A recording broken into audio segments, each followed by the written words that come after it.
As the Pythia and the oracle at Delphi had immense religious and political authority in ancient Greece, modern researchers are challenging the credibility of her divine connection with the Greek god Apollo and analyzing potential causes of her trance-like intoxication.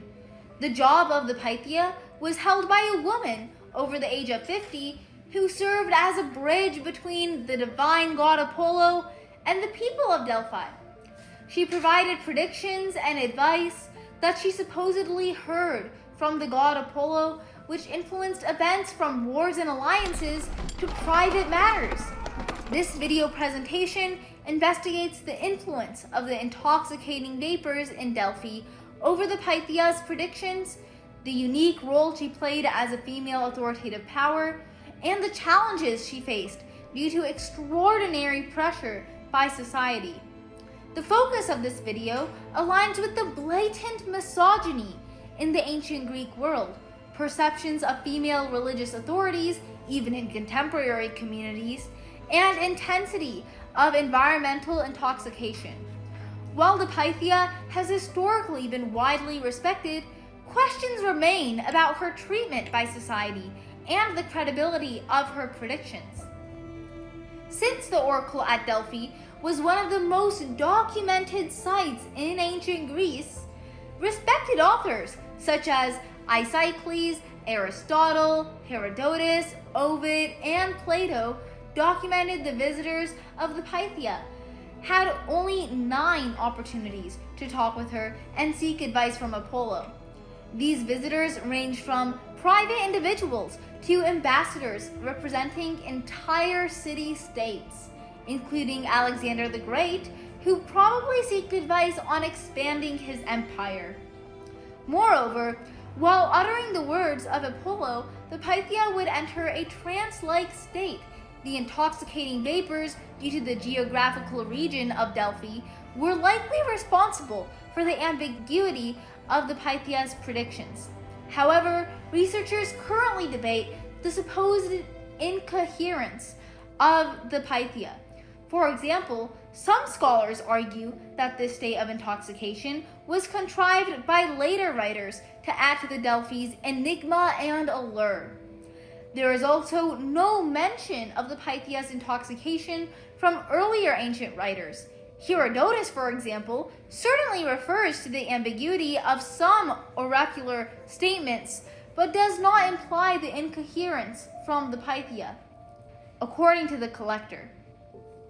Yet, it is critical to understand the respect she received from males in a misogynistic patriarchy. Kings, emperors, tyrants, and oligarchs all met with the Pythia and acted upon her words, as they were believed to be the advice of Apollo himself. What if the most powerful voice in ancient Greek was a woman in a trance? Let's go back to ancient Greece, to a place called Delphi. This wasn't just a city, it was believed to be the center of the world.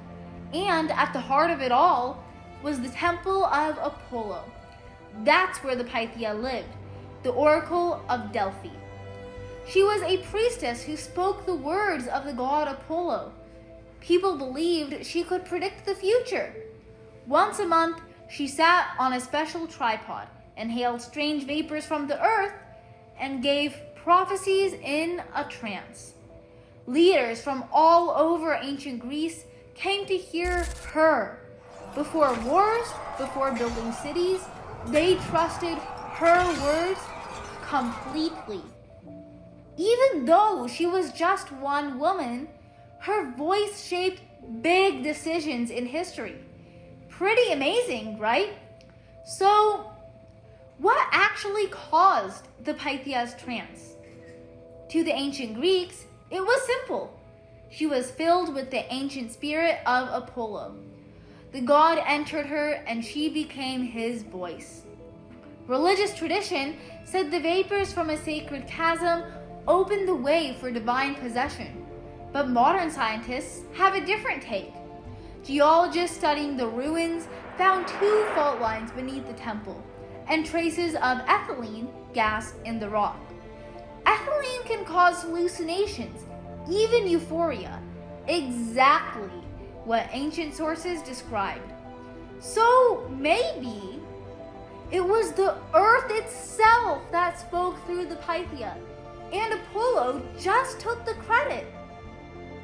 In the book, The Oracle at Delphi, A New Perspective on the Ancient Greek World, Susan Gordon explores the influential role of the Pythia, the priestess of Delphi, within both the geographical and societal framework of ancient Greece.